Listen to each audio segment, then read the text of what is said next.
Halo, halo, selamat siang. Ya, oke, sebentar ya, saya share screen dulu.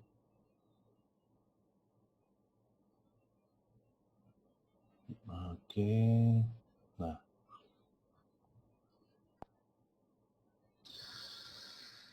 oke, sip. Kelihatan ya, semua ya. Oke. Baik, Sobat Cakap, selamat siang.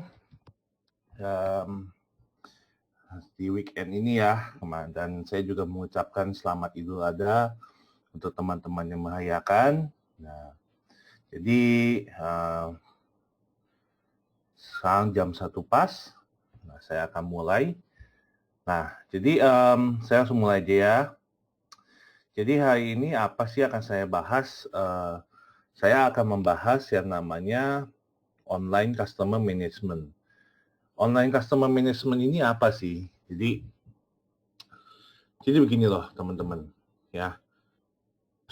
Berdasarkan pengalaman saya sebagai coach digital marketing, saya banyak menemui banyak menemui bisnis-bisnis memiliki memiliki teknik bagus, kontennya juga bagus, tapi sayang sekali online customer management-nya jelek sekali, ya.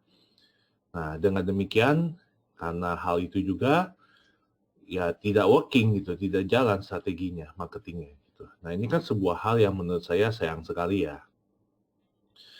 Dan ini banyak yang miss, banyak yang salah, istilahnya apa ya? Banyak yang salah tekniknya ketika online customer management, bahkan banyak yang nggak pas sama customer-nya gitu loh. Nah, di sini saya akan bahas gimana sih caranya kita bisa melakukan online customer management ini dengan baik, atau saya singkat OCM ya. Sebenarnya banyak istilahnya, ada yang nulis CRM, ada yang nulis cuma CM doang. Nah, kalau saya sih pakai istilahnya OCM sih, ya sebenarnya sama aja, sama dengan CRM ya. Halo, Kanisa. Seingat saya ini Kanisa seingkatan kelas saya ya. Oke. Selamat belajar ya Kanisa ya di weekend ini. Oke, saya lanjut. Nah, jadi seperti biasa sebelum kelas saya selalu mengingatkan untuk konsentrasi penuh, catat bagian-bagian penting karena ada beberapa bagian yang tidak ada di PDF. Silahkan record kalau mau record. Terus simpan pertanyaan sampai sesi tanya jawab di akhir, karena siapa tahu pertanyaan Anda akan terjawab di slide berikutnya. Terus kemudian hormati orang lain ya. Jadi kalau mau berbicara, minta izin dulu, baru nanti bicara lewat mic yang disediakan. Terus berdialog pada saatnya. Jadi di mute mic-nya ya ketika lagi sesi, supaya tidak ada gangguan untuk orang-orang lain, dan supaya kita semua bisa mendapatkan ilmu yang sama. Oke? Jangan lupa siapkan satu lembar A4 putih dan alat tulis, karena walaupun di sesi PDF ini saya nggak nulis kapan kita akan ngerjain soal gitu ya, kutip ngerjain soal atau latihan, nanti akan ada sesinya kita latihan, ya. Oke. Nah, jadi ini saya cerita singkat aja kalau yang baru pertama kali ikut kelas saya, gitu ya. Nah, kalau mau cerita tentang saya lebih lengkapnya ada di YouTube saya, nanti bisa dicek aja. Oke. Nah, berikutnya, ini juga setiap sebelum kelas saya selalu kasih tahu bahwa kita mungkin merasa sebelum kelas ini sudah terlambat, saya tuh ngebosenin gitu ya. Nah, yang lain kayaknya udah bikin, saya nggak tahu caranya, emang ada gitu ya, apa yang saya lakukan gitu kan. Terus yang lain lebih bagus. Saya pengen, kembali lagi, saya selalu ulang setiap kelas saya, singkirkan mental block kita dari sekarang ya. Nah, untuk yang sudah pernah ikutan, ini saya bahas juga. Untuk yang baru pertama kali ikutan, nah ini. Jadi, mental block itu harus disingkirkan dari sekarang. Ya, bersiap untuk menerima ilmu baru. Oke, kita mulai. Jadi, online customer management itu digital market salah satu aspek digital marketing yang sering banget dilupain. Gini deh, saya mau coba tanya nih ke teman-teman yang di sini ya, boleh diketik aja. Kalau digital marketing itu sebenarnya menurut teman-teman apa sih? Gitu ya, aspek-aspeknya coba diketik. Satu aja yang paling teman-teman ingat. Mbak, saya pengen tahu nih. Coba diketik aja, kalau nggak diketik aja ya supaya cepet. Satu aja, kira-kira apa sih digital marketing yang diingat nih teman-teman? Saya tunggu sampai 10 detik ya. Kalau nggak ada, saya mau lanjut.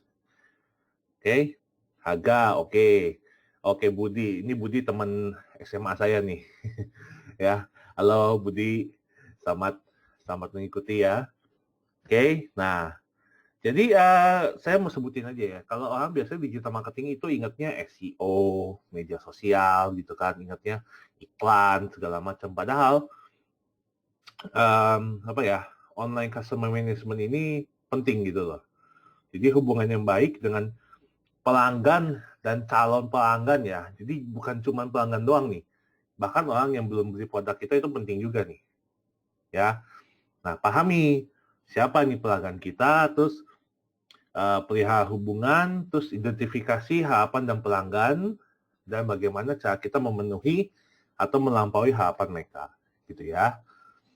Nah, ini kalau dilihat dari funneling digital marketing yang saya bikin waktu yang kelas pertama, online customer management itu termasuk dalam bagaimana kita membuat customer senang, happy ya. Nah, ketika customer kita senang atau happy, mereka akan jadi promoter kita. Di mana di sini saya akan bahas tekniknya ya, nanti mereka jadi promoter kita itu gimana caranya gitu. Dan itu termasuk dalam farming. Ya, nah teman-teman kalau tahu farming itu kan namanya kita beternak ya, kita bertani lah ya. Nah, jadi kita melakukan apa istilahnya ya? Kita melakukan apa yang disebut menuai hasil dari yang kita tanam gitu kan. Nah, jadi enak sebenarnya farming itu kan enak gitu ya. Kita nggak terlalu repot cari pelanggan baru, kita manage pelanggan yang sudah ada, tapi kembali lagi ini banyak banget yang miss caranya. Banyak banget yang ya tidak tepat. Oke. Nah, saya akan bahas di berikutnya. Online customer management itu ada dua. Ya. Nah, jadi ada before sales sama after sales. Ya. Biasanya kalau yang before sales ini kita nyebutnya calon pelanggan gitu. Nah, lalu kalau yang after sales ini mereka udah beli, nah kita sebutnya ya after sales sih, pelanggan lah udah beli kan. Jadi ada dua ya, before sales sama after sales. Saya akan masuk dulu ke before sales. Nah, ini adalah skema dari online customer management ya sebelum penjualan. Nah, jadi ada yang disebut namanya digital marketing leads ya, di mana kita itu nanti dari hasil dari leads itu kita dapat data pelanggan. Oke, data pelanggan ini saya olah menjadi segmentasi berbagai segmen pelanggan. Nah, setelah saya olah dibagi-bagi di berbagai segmen, saya akan melakukan personalisasi. Personalisasi ini apa sih? Personalisasi ini adalah apa ya sebutnya ya? Kita mengubah konten kita atau bahan kita atau deskripsi jualan kita gitu ya menjadi sesuai sama data pelanggan yang sudah kita segmentasi tadi gitu ya. Nah, setelah melakukan personalisasi, kita evaluasi dan kalibrasi ya. Terus balik lagi ke digital marketing leads. Nah, tentu teman-teman di sini bakal mikir kan, ini kok apa sih? Kok susah nih? Saya nggak ngerti gitu kan. Nggak apa-apa, saya akan bahas satu-satu ya. Nah, kita mulai dari digital marketing leads. Ya, ini adalah tiga hal yang harus diperhatikan ketika kita mau mendapatkan lead dari lead dari dunia online. Leads itu apa sih sebenarnya? Leads itu adalah gimana kita itu sudah dapat data pelanggan, data calon customer. Misalnya username Instagram, username Facebook, nomor telepon. Kalau orang WhatsApp kita baru kan kita dapat apa? Nomor teleponnya kan. Nah, atau bahkan sudah message kita lewat email, bisa lewat direct message gitu kan. Bisa juga lewat hal-hal lain lah. Pokoknya kita udah dapat data pelanggan, sedikit apapun itu. Ya. Nah, ini ada istilah baru namanya omnichannel. Nah, omnichannel ini apa sih? Berasal dari kata omni dan channel ya. Omni ini artinya semua. Ya. Artinya omnichannel ini usahakan semua bisnis kita di dunia online itu namanya sama. Neil, gimana kalau ada yang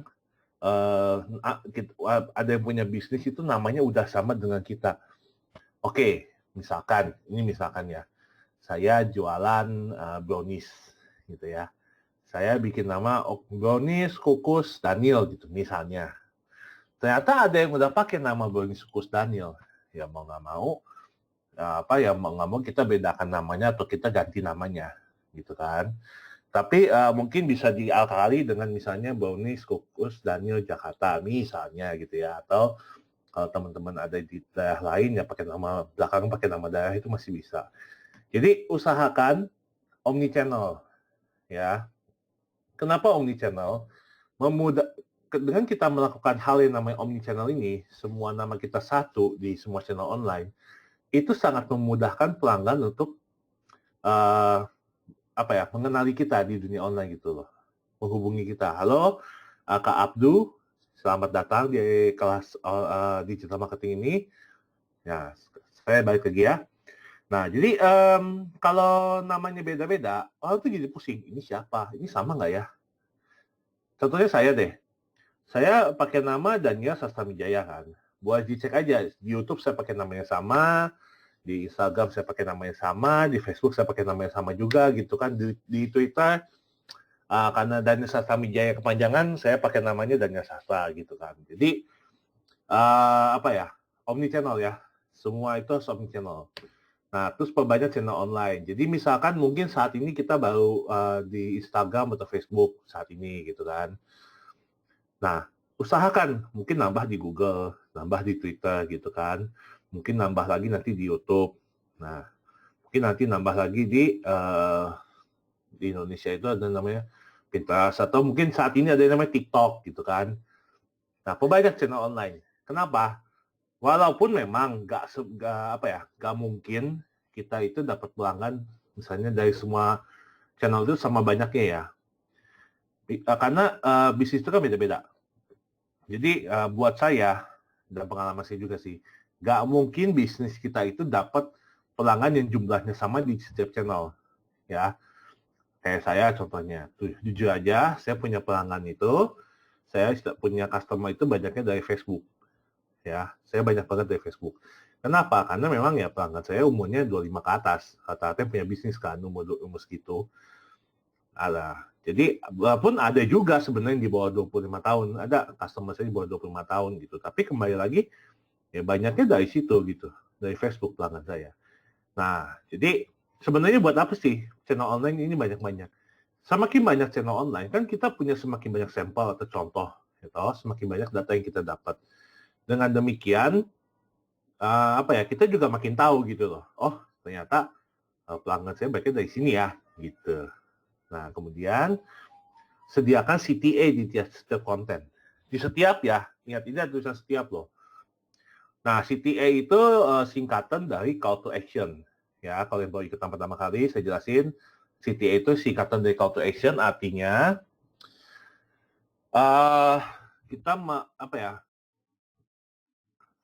kita meminta calon pelanggan itu melakukan sesuatu. Nah, letaknya CTA ini di mana? Di depan atau di belakang atau di tengah? Di belakang, ya. Kenapa di belakang? Kalau tahu di depan, ya itu kayak gini nih.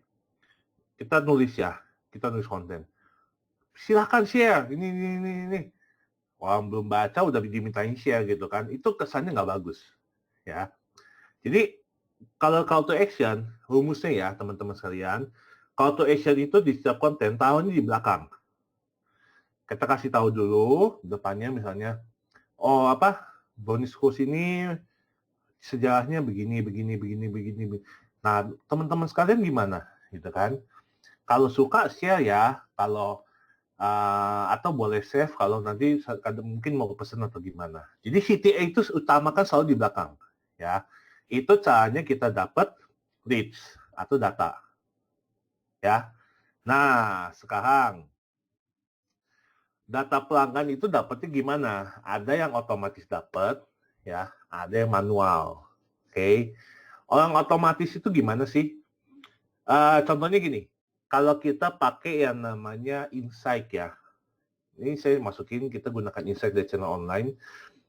Jadi setiap channel online itu biasanya mereka punya Insight. Kayak Google dia punya Insight, kayak Facebook ada Insight, ada Instagram juga ada Insight, Twitter juga ada, YouTube juga ada. Setahu saya ada semua gitu ya.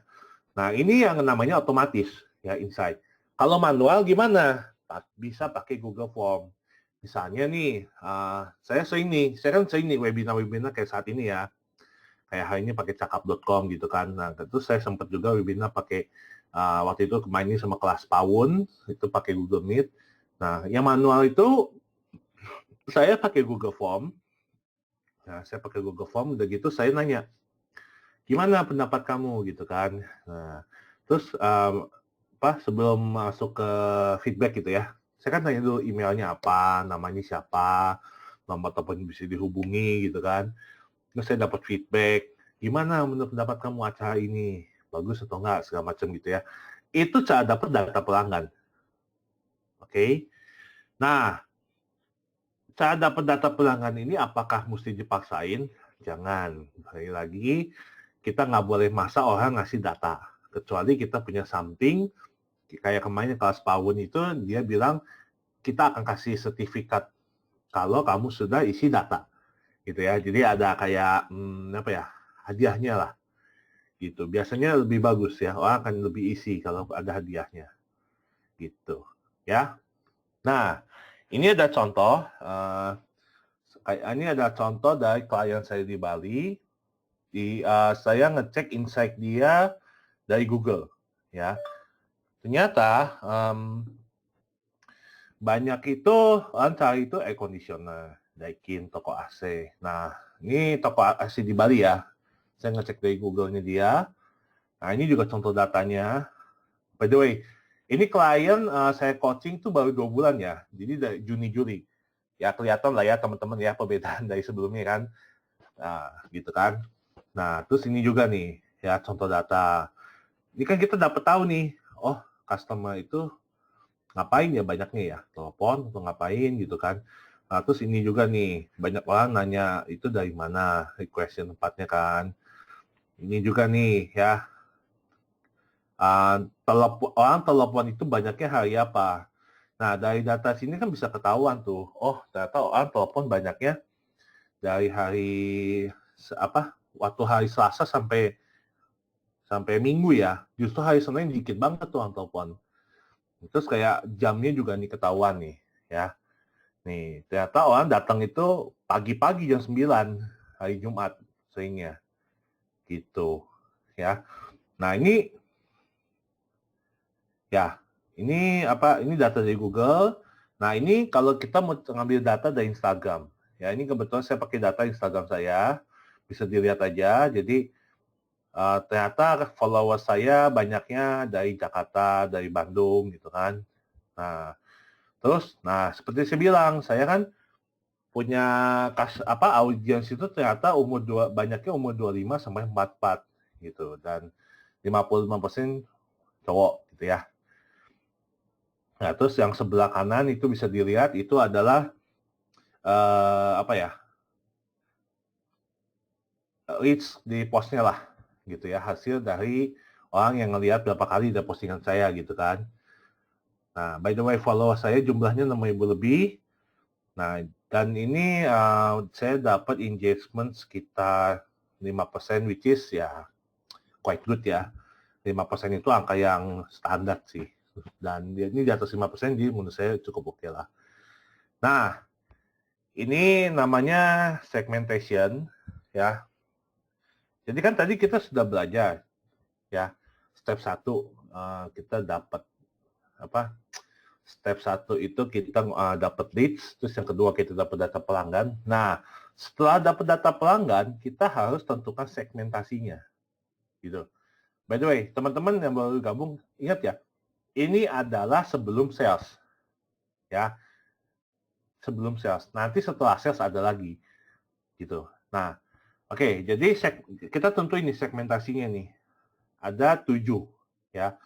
Kalau demografik, itu kita tentukan berdasarkan usia, jenis kelamin, ya profiling orangnya lah, gitu kan, jenis usia, jenis kelamin, tinggi badan, segala macam. Kalau geografik itu berdasarkan lokasinya, misalnya orang ini apakah ada di Denpasar, di Bandung, atau Jakarta, atau kalau kita mau lebih detail lagi, mungkin, orang ini berada di daerah apa, seperti itu ya. Nah, kalau psikografik, itu kita ngecek sifat dan personality mereka, gitu loh. Apakah mereka suka dengan sesuatu yang berbau kontroversi, apakah audiens saya suka dengan sesuatu yang berbau agama, apakah customer saya suka dengan segala sesuatu yang berbau lucu-lucuan gitu kan, banyak ya. Teknografi itu penggunaan teknologi, pakai handphone apa, terus apakah suka dengan segala sesuatu yang namanya gaming, VGA gitu kan, terus pakai desktop atau gimana. Nah, behavioral itu kebiasaan mereka, misalnya, saya tahu nih customer saya sukanya itu kalau brownies ya, itu makannya itu ya dipotong-potong misalnya. Atau customer saya kayaknya suka makannya nggak dipotong-potong deh. Atau nih kalau bubur ya, nih ya yang saya tahu ya, ada yang suka buburnya diaduk, ada yang suka buburnya nggak diaduk kayak gitu kan. Nah, itu namanya behavioral segmentation ya. Nah, terus ada yang kita segmentasikan berdasarkan kebutuhan mereka apa gitu kan.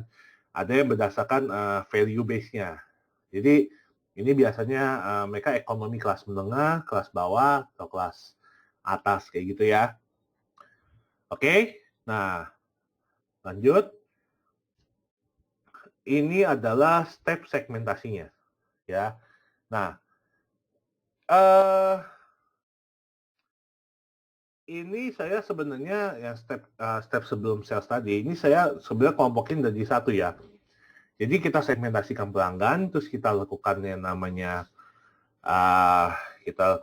tes. Sudah kita tes, kita lakukan namanya evaluasi atau kalibrasi, gitu ya. Nah, jadi langkah pertama, saya tahu yuk tujuan kita segmentasi itu untuk apa, gitu loh. Misalnya nih, ya nanti misalnya saya pakai contoh ya yang saya ya. Saya pengen meningkatkan branding bisnis saya melalui media sosial. Nah, berdasarkan data yang saya dapat, which is data dari Instagram tadi, saya akan memilih tipenya itu berarti segmentasi demografik. Nah, kalau teman-teman di sini punya bisnis dan istilahnya punya tools sendiri, punya istilahnya parameter sendiri, silakan tentukan sendiri gitu loh. Kalau saya tadi pakainya kan dari data dari medsos. Nah, kalau teman-teman di sini, saya mau pakai data sendiri aja, saya mau ambil data manual, ya silakan. Tapi ingat, segmentasinya harus dipilih dulu dari awal. Ya. Nah, oke, selanjutnya. Saya mau lakuin apa nih terhadap segmentasi saya? Kalau saya, nah, dari yang saya dapatkan, ternyata audiens saya itu banyak tumbuh 24-44 tahun dengan jumlah pria 55% dan wanita 45%. Ya. Nah, terus udah disegmentasikan. Udah tahu nih segmen saya nih. Segmen customer saya di sini. Nah, udah gitu kita tes segmentasinya dengan cara upload konten atau produk. Bagaimana feedbacknya, terus lakukan evaluasi. Ya. Nah, contohnya nih. Saya gaya bahasanya nggak boleh yang terlalu anak muda banget karena udah umur 25 ke atas kan. Walaupun saya masih memungkinkan untuk pakai kata kamu gitu. Tapi mungkin untuk penggunaan kata bro atau sis nggak terlalu masuk ya, nggak terlalu tepat gitu. Makanya saya pakai gaya bahasa general. Ya. Kalau misalnya kita punya customer nih, segmentasi customer kita lebih muda, ya pakai kata bro atau sis mungkin lebih oke. Seperti itulah kira-kira, ya. Atau bisa juga pakai kata Kak, ya. Seperti yang biasa di online store kan pakai kata Kak. Itu kan sebenarnya kata Kak itu lebih ya umum lah, general gitu, ya. Nah, tulisan nggak boleh terlalu kecil. Nah, terus saya perbanyak gambar supaya mudah dimengerti. Topik bisnis berputar di tips bisnis dan pekerjaan, ya. Nah, jadi setelah itu saya harus evaluasi, ya. Ini saya kasih contoh ya, kasus akun IG saya nih. Ini ada 2 konten yang saya upload, teman-teman boleh ngecek Instagram saya nanti. Nah, ini ada satu, ini judulnya 5 mindset ini bikin bisnis online kamu nggak jalan, ya. Ini reach itu kalau by the way, reach itu artinya jumlah akun yang dicapai. Nah, ternyata nggak ada satupun yang mampir ke profile Instagram saya. Tapi ada share sebanyak 3 kali dan save-nya sebanyak 2 kali. Mikir kan. Nah, terus yang sebelah kanan, saya bikin konten ini dikit-dikit nyerempet gayanya manga Jepang ya. Dikit-dikit nyerempet industri manga Jepang. Jadi kalau teman-teman ngecek di Instagram saya gitu ya, saya bikin konten ini tuh ngebahas kenapa sih industri manga Jepang tuh bisa mendunia. Ternyata akibat mentoring gitu loh, ya. Nah, kena tuh dari 200-300 reach ya. Nah, ternyata yang visit profile saya itu sebanyak 25% lebih gitu. Tapi share dan save-nya nol gitu. Nah, evaluasinya bagaimana? Evaluasinya bagaimana ya? Evaluasinya berarti ya sebelah kiri sebenarnya konten ini menarik loh. Tapi orang itu nggak tertarik untuk visit profile saya. Kenapa? Karena mungkin buat mereka ini hanya sebagai tips saja. Ini hanya sebagai, ini informasi berguna, titik gitu ya. Nah, tapi kontennya sebelah kanan, ya, kalau dilihat, ada profile visitnya itu ya, share dan save-nya 0. Tapi ternyata konten ini menarik banget untuk membuat orang itu mengunjungi Instagram saya. Mungkin mereka mikir, loh, kok Daniel bisa ya menghubungkan manga Jepang sama mentoring gitu loh. Mereka mungkin pengen lebih tahu tentang diri saya gitu kan. Nah, jadi kembali lagi ya. Dari sini kita tahu dari segmentasi tadi evaluasi dan tujuannya itu apa setiap konten itu. Ya, dari tes tadi. Gak mungkin dari awal kita udah tepat, udah tahu. Oh, kira-kira ini ya. Pasti ini nih. Belum tentu loh. Kita harus lihat dulu tes pasal itu bagaimana. Ya. Nah, sekarang saya mau kita latihan ya, teman-teman di sini. Coba ambil kertas ya. Boleh ambil kertas atau gimana saat ini. Coba lakukan segmentasi terhadap bisnis boleh offline lah, offline boleh lah. Kalau teman-teman belum punya bisnis online ya, bisnis offline boleh. Kira-kira segmen audiensnya bisnis teman-teman ini apa? Gitu lah. Terus kira-kira dibikin ya. Nah, kayak tujuannya, terus kita kira-kira mau ngetes bagaimana, terus kita nanti ngevaluasinya bagaimana gitu. Ayo, coba ya. Nah, kalau ada yang mau ngomong, izin dulu di chat. Nanti saya akan kasih izin, terus boleh ngomong pakai mic ya. Ada kan lambang mic di handphone masing-masing ya. Gitu. Atau mau ngetik juga boleh. Waktunya dari sekarang saya kasih waktu 2 menit aja. 2 menit sampai 3 menit. Ya. Yuk, mulai.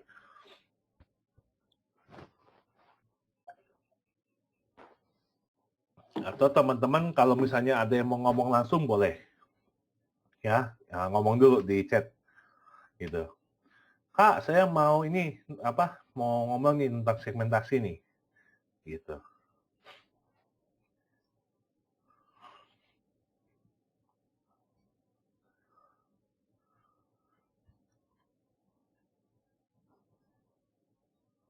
Kalau ada yang udah, tolong ngomong ya. Kalau ada yang belum.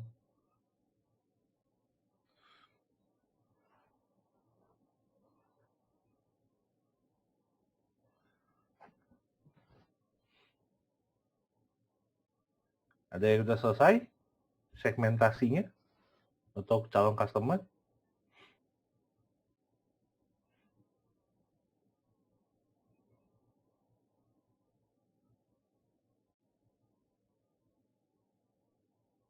Atau belum?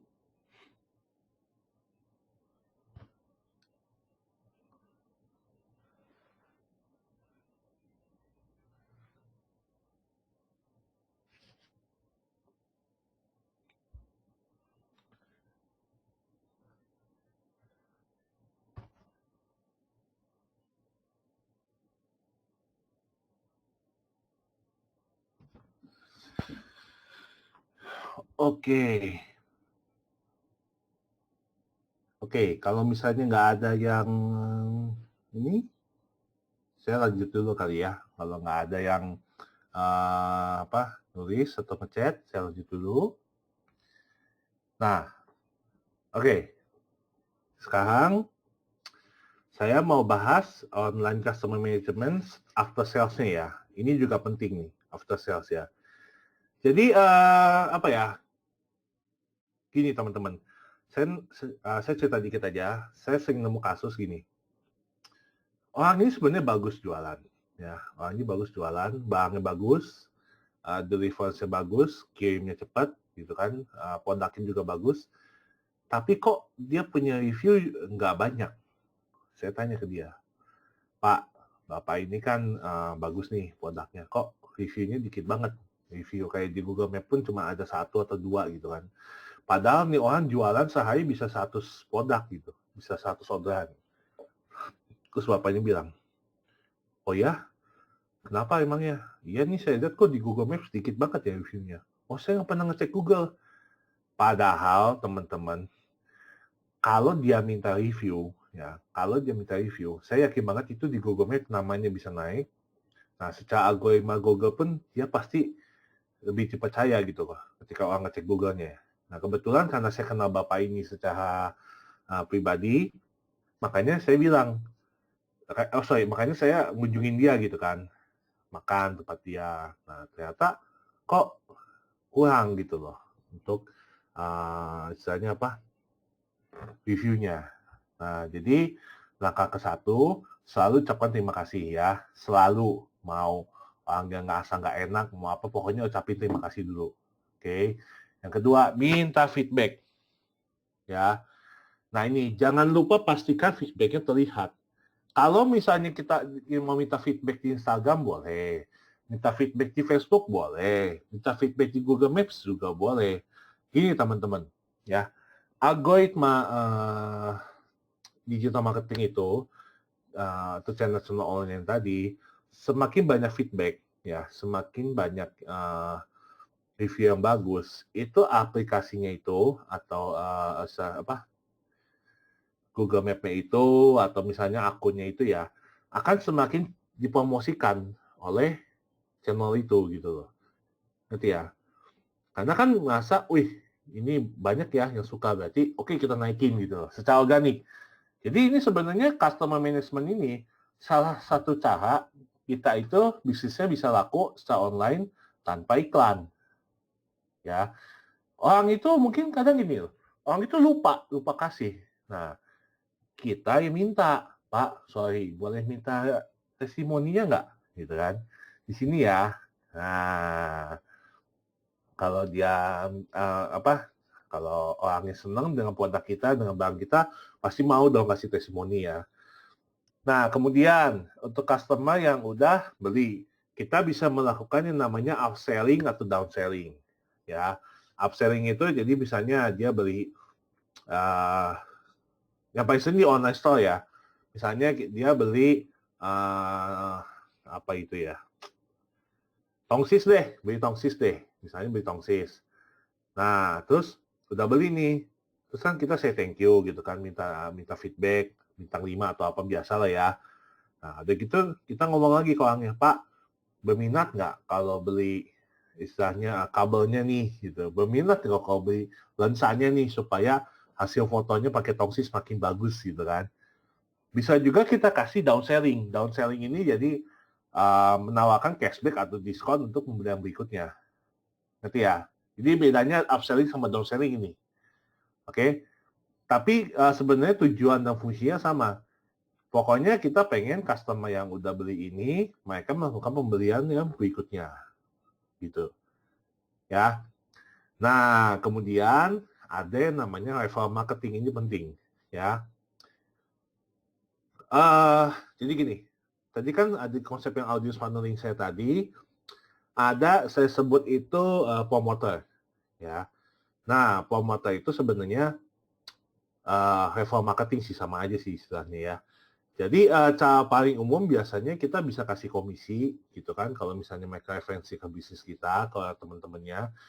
Biasa kayak kemarin nih saya dapat dari Tokopedia tuh yang jangan scroll dulu ada cashback segini-segini gitu kan. Itu sebenarnya referral marketing yang dilakukan oleh Tokopedia gitu ya. Nah, apakah bisnis online kita bisa melakukannya? Bisa ya, tergantung apakah kita mau melakukannya manual atau kita pakai sistem yang kita rancang gitu loh. Itu bisa ya. Kalau teman-teman tahu ada beberapa POS atau beberapa channel online yang bisa atau website lah yang udah melakukan sistem referral marketing ini. Bisa nggak kalau misalnya referral marketingnya itu cuma berupa kalau upload deh gitu kan kita kasih diskon misalnya, ya bisa gitu. Jadi bisa aja kita minta mereka upload di medsos itu bisa ya. Dan itu sebenarnya cara yang umum dilakuin. Oke, ya. Pastiin, catat ya ini ya, pastiin ketika mereka melakukan referral marketing, ya, itu ketika mereka melakukan referral marketing, itu mereka harus nyebut akun kita, ya, jangan sampai nggak nyebut akun kita, namanya juga referral harus ada referensinya kan, kemana gitu, ya, oke. Nah, sebenarnya kelas hari ini untuk materinya singkat aja karena saya pengen lebih banyak diskusi. So, sekarang saya buka sesi tanya jawab. Nah, di sini teman-teman kalau misalnya mau nanya boleh langsung nanya di chat atau mau nanya lewat mic juga boleh. Ya, tapi ngomong dulu di chat. Ya, kita punya waktu masih banyak, masih ada 20 menit. Oke, saya buka ya sesi untuk tanya jawab. Ada yang mau nanya?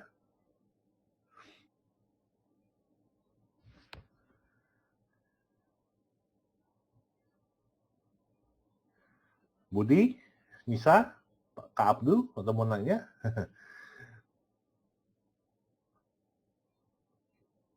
Gimana?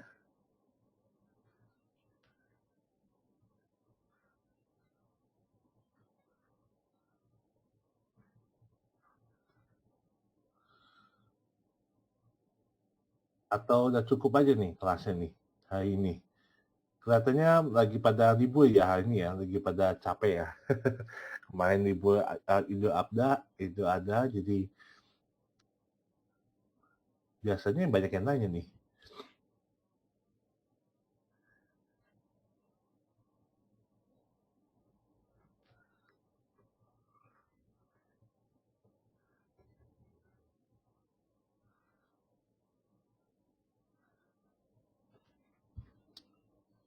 Oke, saya kasih waktu 2 menit lagi ya kalau misalnya ada yang mau nanya. Kalau enggak, uh, mungkin saya akhiri dulu sesi hari ini ya.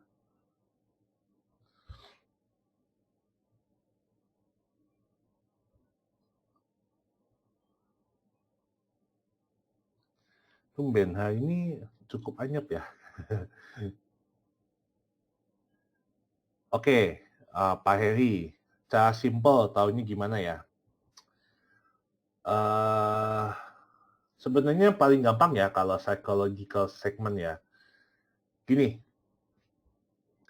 saya ada satu paling gampang gini. Kalau dari Facebook ya atau Instagram ya, bisa dilihat kalau di Instagram akun-akun yang dia follow, gitu ya. Nah, jadi misalnya gini, saya ada satu akun ya kita lihat, oh ini orang follow kita. coba kita ngecek gitu, dia taunya apa, dia sukanya apa gitu kan. Nah, coba dilihat aja misalnya akun ini namanya namanya Ani gitu ya. Oke, akunnya Ani ini atau Facebook dan Instagramnya dilihat, dia follow siapa aja. Oh, ternyata dia follow misalnya akun-akun yang mengajarkan tentang bisnis. Dia follow lagi akun-akun yang mengajarkan cara berbisnis. Terus kita lihat akun Ani ini kayaknya dia jualan online ya. Terus kita coba ngecek lagi akun tadi bisnis-bisnis itu, gaya bahasanya gimana? Apakah provokatif? Apakah gaya bahasanya itu bikin happy? Apakah itu gaya bahasanya itu bikin sedih gitu ya? Nah, ini bisa ketahuan ya psychological segmentnya. Jadi ketika dia menyukai banyak hal-hal yang berbau kesedihan misalnya, konten-konten itu sedih banget, isinya tentang puisi-puisi sedih gitu kan segala macam, atau misalnya ketika kontennya bahas bisnis itu ya, tapi gaya bahasa bisnisnya itu yang sedih gitu. Inilah kenapa bisnis bangkrut, inilah kenapa ini bangkrut gitu. Kan semua sedih-sedih gitu kan. Berarti orang ini secara psikologikal suka segala sesuatu yang berbau kesedihan gitu loh. Ya. Nah, lain lagi ceritanya misalnya sama satu akun lagi misalnya Bambang gitu ya. Nah, yang namanya Bambang ini kita coba lihat di Facebook ya. Dia sering-share-nya apa? Dia sering share tentang misalnya dia sering share tentang makanan, dia sering share tentang dia jalan-jalan, dia sering share tentang dia traveling, foto-fotonya semuanya dia senyum gitu kan. Nah, secara singkat kita bisa ketahui bahwa oh ini orangnya suka segala sesuatu yang berbaunya itu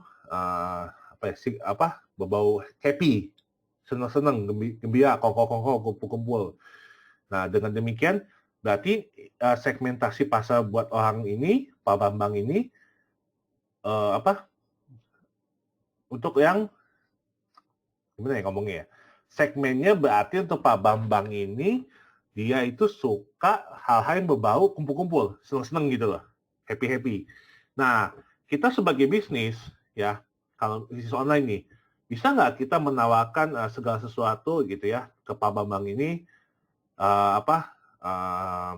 hal-hal yang berbau kumpul-kumpul atau seneng-seneng gitu? Bisa kan? Karena kemungkinan besar Pak Bambang ini akan beli. Nah, jujur kalau untuk psikologi segmentasi saya masih banyak belajar ya, karena saya bukan psikolog juga kan. Nah, tapi cara simpelnya sebenarnya lihat aja dari konten-konten yang mereka lihat gitu loh. Dari akun-akun yang mereka follow. Dari situ bisa ketahuan tuh ton sifatnya, ton karakternya mereka tuh sebenarnya seperti apa sih gitu. Ya, jujur psikologi segmen ini cukup kalau saya bilang cukup advance ya. Saya pun masih ada belajar ke psikolog gitu.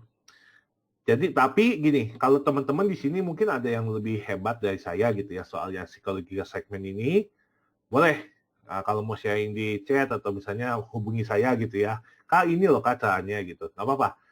Semakin banyak belajar kan semakin bagus gitu ya. Oke, ya semoga penjelasan saya tadi cukup membantu ya Pak Heri ya. Gitu, Kak Heri. Ada lagi yang lain yang mungkin mau tanya?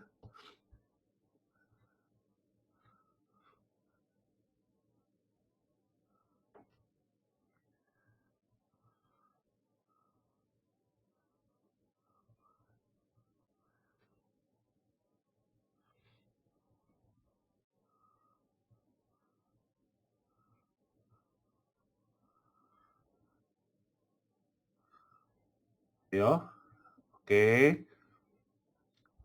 1 menit lagi ya, 1 menit, 2 menit lagi. Kalau misalnya nggak ada lagi yang nanya, saya mau sudahi dulu kali ya.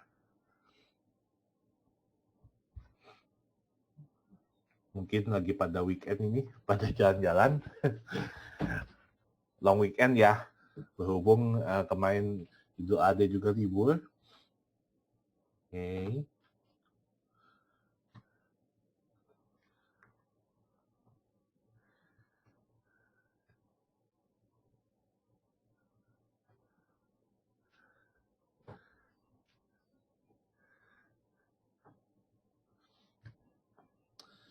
Oke, kalau tidak ada pertanyaan lagi, kelas hari ini akan saya akhiri. Terima kasih untuk teman-teman yang sudah ikut kelas online customer management ini. Nanti teman-teman kalau misalnya mau hubungi saya, ada di situ akun Instagram saya sama Facebook saya. Ada juga nanti di slide materi PDF yang di-download nanti ya. Itu YouTube saya dan kontak-kontak saya yang lainnya, silakan di-download. By the way, karena ini masih belum bisa download langsung dari sini, dari chat, saya kasih link Google Drive, teman-teman bisa download. Dan sekian untuk kelas hari ini. Kalau misalnya, coba saya mau nanya lagi. Apa masih ada yang mau nanya nggak? Kalau nggak ada, mungkin saya mau akhiri ya. Oke, saya tunggu. Kalau nggak ada, sip. Baiklah, kalau gitu tim sekian kelas hari ini. Terima kasih untuk teman-teman yang sudah ikut. Dan semoga sesi hari ini bisa membantu kita semua dalam mengembangkan bisnis online kita. Selamat weekend dan tetap semangat.